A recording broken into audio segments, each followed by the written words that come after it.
Γεια χαρά. Το προηγούμενο βίντεο με το παρκάρισμα του Μπάμπη έχει γίνει για τα δεδομένα του καναλιού viral. Οπότε σκέφτηκα να συνεχίσουμε στους ίδιους ρυθμούς και να μιλήσουμε λίγο για οικονομική οδήγηση. Να σας βάλω μέσα στο μυαλό μου το τι σκέφτομαι και θέλω κατευθείαν να ξεκινήσουμε με τρία πολύ βασικά πράγματα. Οικονομικά δεν οδηγούμε επειδή είμαστε τσιγκούνιδες.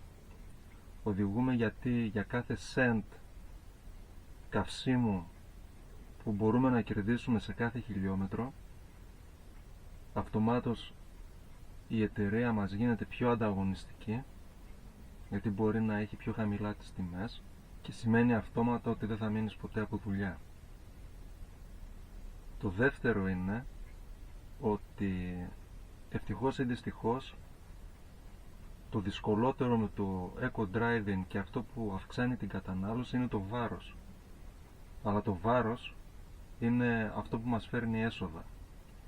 Οπότε θα προσπαθήσουμε να το χρησιμοποιήσουμε για δικό μας συμφέρον. Και το τρίτο, να σκέφτεσαι συνέχεια ότι το eco-driving συμβάλλει πάρα πολύ και στην ασφαλέστερη οδήγηση, γιατί είσαι αναγκασμένος να διαβάζεις την κυκλοφορία συνέχεια και να την αναλύεις, ούτως ώστε να είσαι προετοιμασμένος για το πώς θα αντιδράσεις στις καταστάσεις που έρχονται μπροστά σου. Όσον αφορά για τον Μπάμπη, η Scania έχει πάρα πολύ καλά συστήματα για να μειώσει το καύσιμο, όχι μόνο αυτά που αφορούν το μοτέρ, αλλά και το σασμάν βοηθάει πάρα πολύ. Και το σωστό eco-driving ξεκινάει από την προηγούμενη μέρα. Συγκεκριμένα ο Μπάμπης έχει μια προθέρμανση παρκαρίσματος, όπως λέγεται, το οποίο μπορείς να το ρυθμίσεις από την προηγούμενη μέρα, και όταν ξεκινάς να δουλεύεις, το μπλοκ του κινητήρα και η καμπίνα είναι ήδη στη θερμοκρασία που θέλεις, γιατί αυτός ο μικρός καυστήρας χρησιμοποιεί πάρα πολύ λίγο καύσιμο για να έρθει σε θερμοκρασία λειτουργίας.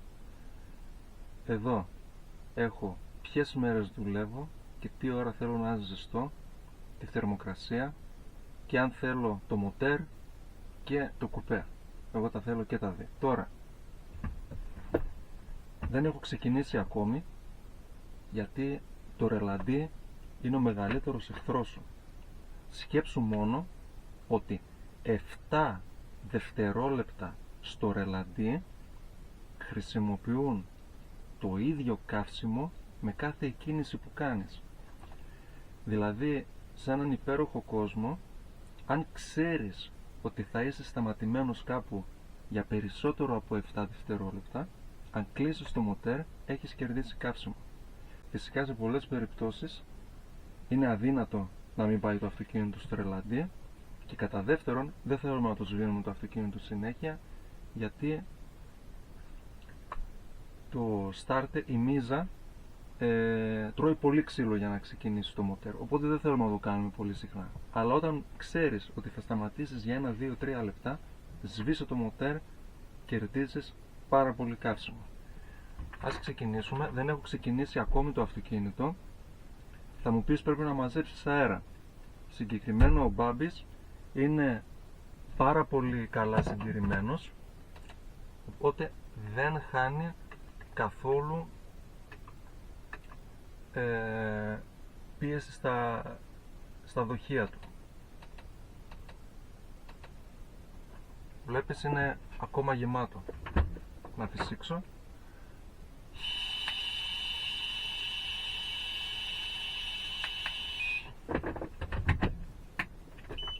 Δεν έχω ξεκινήσει ακόμη το μοτέρ, για τον απλό λόγο ότι δεν θέλω να καίω καύσιμο χωρίς λόγο. Θα βάλω τη διεύθυνση που θέλω να πάω από τώρα.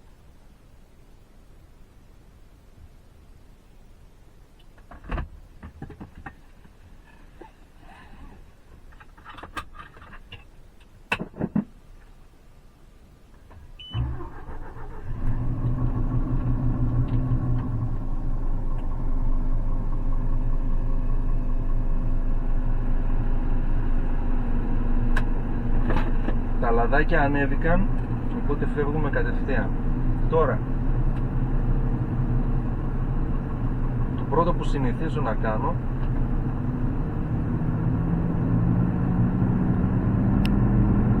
γρήγορο ζέσταμα.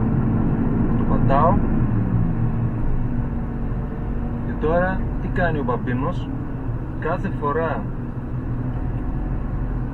που θα αφήνω το γκάζι θα χρησιμοποιεί αυτόματα το retardor για να επιστρέψει καυσαέρια μέσα στο μοτέρ, όπως τώρα παράδειγμα, και ήδη το retardor. Ένα κομμάτι του καυσαερίων αυτή τη στιγμή ξαναγυρίζει πίσω στο μοτέρ με το EGR και αυτό βοηθάει το υπόλοιπο του κινητήρα να ζεσταθεί πάρα πολύ γρήγορα. Βλέπεις, η κατανάλωση αυτή τη στιγμή είναι πάνω από 100 κιλά ανά 100 χιλιόμετρα, το οποίο είναι πάρα πολύ υψηλό. Αλλά το όλο θέμα είναι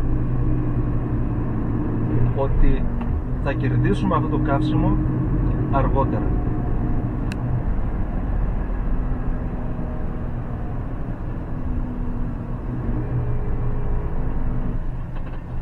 Τώρα πλησιάζουμε στον αυτοκινητόδρομο, εκεί όπου μπορούμε να κερδίσουμε το περισσότερο καύσιμο από την όλη διαδρομή. Είμαστε περίπου 300-400 μέτρα από την λωρίδα επιτάχυνσης. Ο δρόμος εδώ είναι κατηφορικός και είναι καλό να χρησιμοποιήσουμε το momentum που θα μας δώσει για να βγούμε όσο το δυνατόν με περισσότερα χιλιόμετρα πάνω στον αυτοκινητόδρομο, γιατί αμέσως μετά ξεκινάει μια παρατεταμένη ανηφόρα. Τη βλέπεις εδώ. Βλέπω αν έρχεται κανένας και τώρα τους ανηδώνω.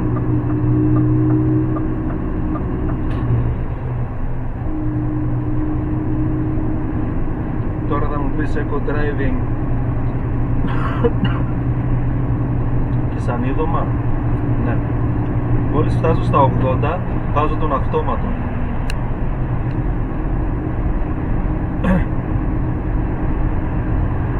Και αφήνω. Τώρα είναι ακριβώς, το μοτέρ δουλεύει στην αρχή της τροπής του. Δηλαδή και είναι δυνατό το αυτοκίνητο, χρησιμοποιεί πάρα πολύ, χρησιμοποιεί ομοιόμορφα το καύσιμο, όλη η ενέργεια του καυσίμου τη χρησιμοποιούμε. Τώρα φτάνω κοντά στην καμπούρα. Σε λίγο ξεκινάει η κατηφόρα. Εδώ το βγάζω. Βλέπεις ότι η ταχύτητα πέφτει. Έχουμε χάσει ήδη 5 χιλιόμετρα.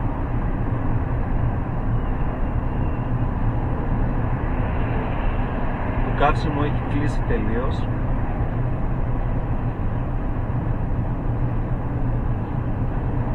Και τώρα μας παίρνει μπάλα η κατηφόρα. Ταξιδεύουμε εντελώς δωρεάν.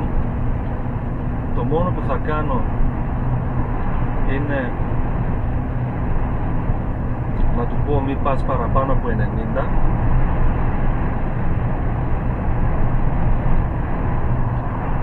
Και εγώ δεν χρειάζεται να κάνω απολύτως τίποτα.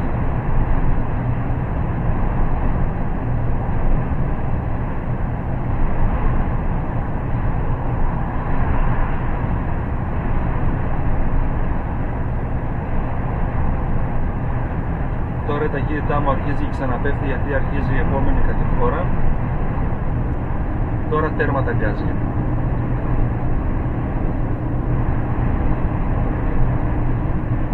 Τον αφήνω να κρατήσει την απόσταση από το μπροστινό αυτοκίνητο με το cruise control.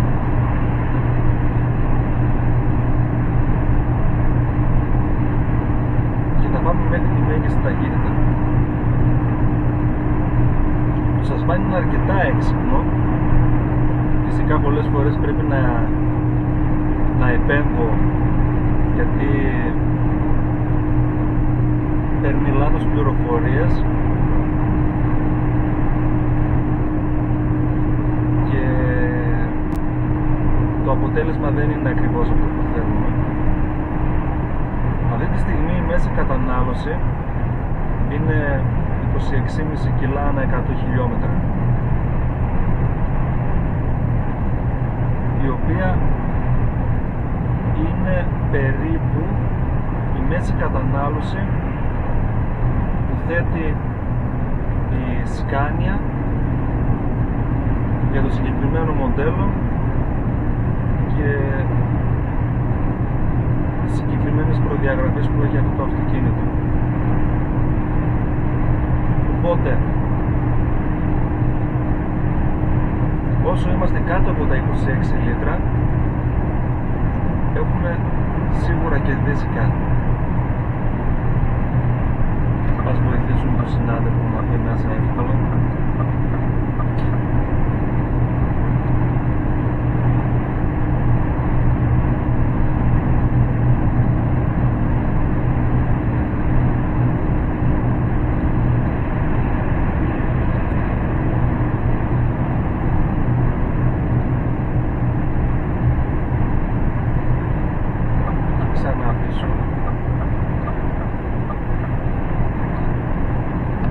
Ένας μύθος που υπάρχει με το eco driving είναι ότι για να κερδίσεις καύσιμο πρέπει να πηγαίνεις με σταθερή ταχύτητα, να μην αλλάζεις ταχύτητα στο ασφάλτο όταν οδηγάς και φυσικά να μην σταματάς.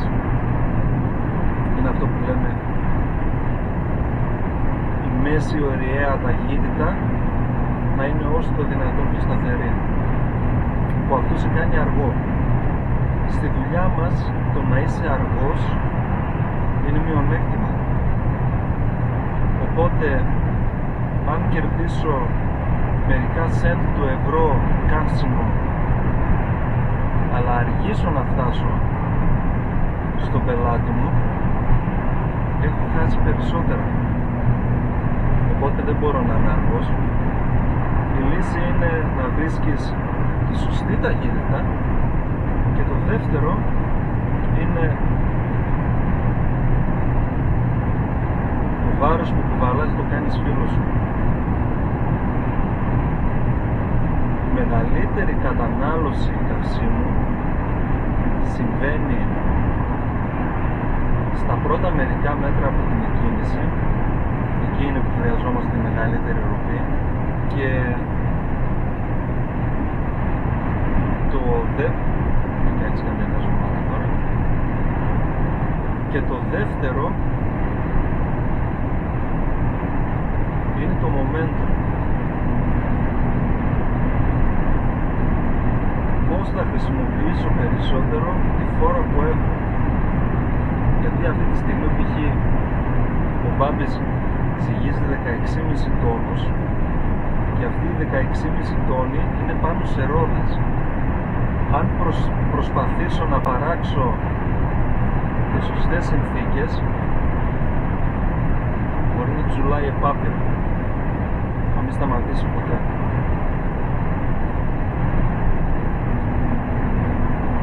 Από τα 26 που ήμασταν έχουμε ρίξει την κατανάλωση κάτω από το 21, οπότε ως στιγμής η ιονή είναι καλή. Αλλά αναρωτιέμαι τι θα γίνει όταν φτάσουμε στην πόλη. Θα αρχίσει η κίνηση. Για πάμε να δούμε. Τώρα πρέπει να αλλάξουμε βενζίνα. Φυσικά και δεν θα με αφήσει να πω.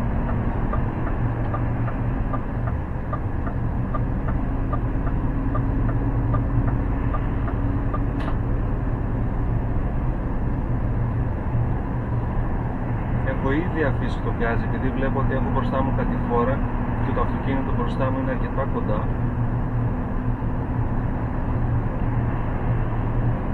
Αυτός πατάει φρένο, εγώ τραβάω retarded.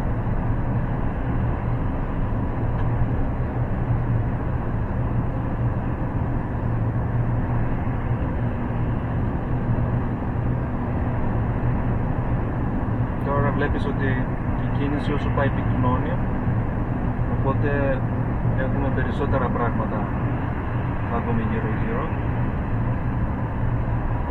και άλλο retarded.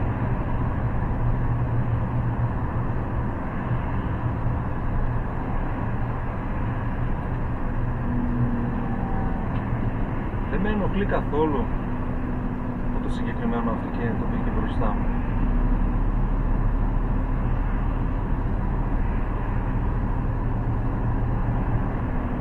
Δεν υπάρχει λόγος να γκαζώσω. Μπορεί να πηγαίνουμε 60 σε ένα δρόμο που είναι για 80,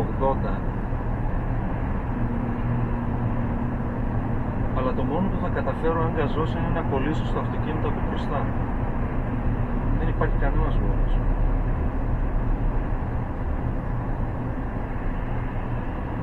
Και από όσο βλέπω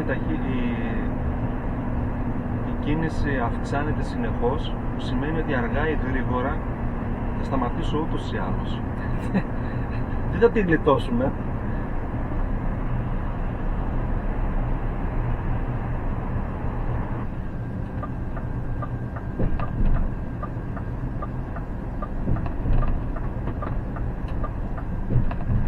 Τώρα φτάνουμε στη διασταύρωση, που σημαίνει ότι κατά πάσα πιθανότητα θα χρειαστεί να σταματήσουμε τελείως. Παρ' όλα αυτά μειώνω ταχύτητα πολύ νωρίς για να δω τι γίνεται. Πεζοί δεν υπάρχουν, καλό αυτό. Έρχεται ένα αυτοκίνητο το οποίο σταμάτησε σε λάθος μέρος και με έκανε να σκοτώσω την ταχύτητά μου.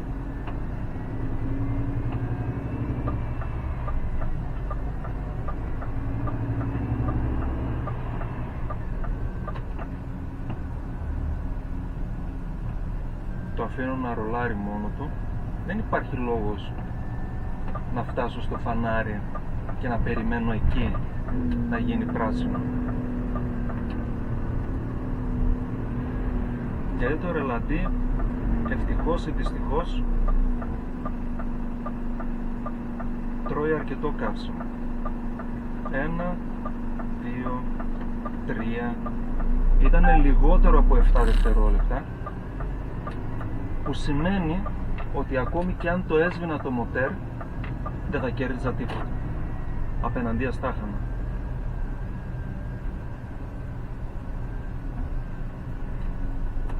Τώρα το επόμενο φανάρι είναι επίσης κόκκινο. Αφήνω τον μπάμπι να ρολάρει. Δεν υπάρχει λόγος να χρησιμοποιήσω retarder εδώ πέρα, γιατί δεν έχει στροφές στο μοτέρ, οπότε αναγκαστικά χρησιμοποιώ το βασικό ποδόφρενο. Πάλι ευτυχώς δεν σταματήσαμε, γιατί 5 χιλιόμετρα είναι περισσότερα από 0 χιλιόμετρα.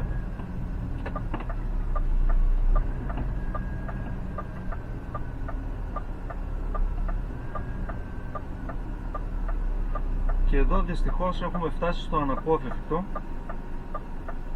να σταματήσουμε τελείως. Οπότε αυτό που θα κάνουμε είναι, ας φύγει αυτός και τον γκάζω στο πάτωμα.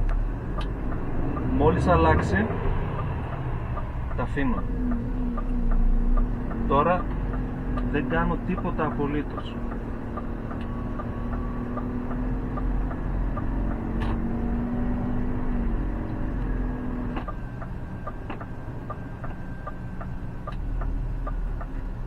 φτάσαμε στον προορισμό μας.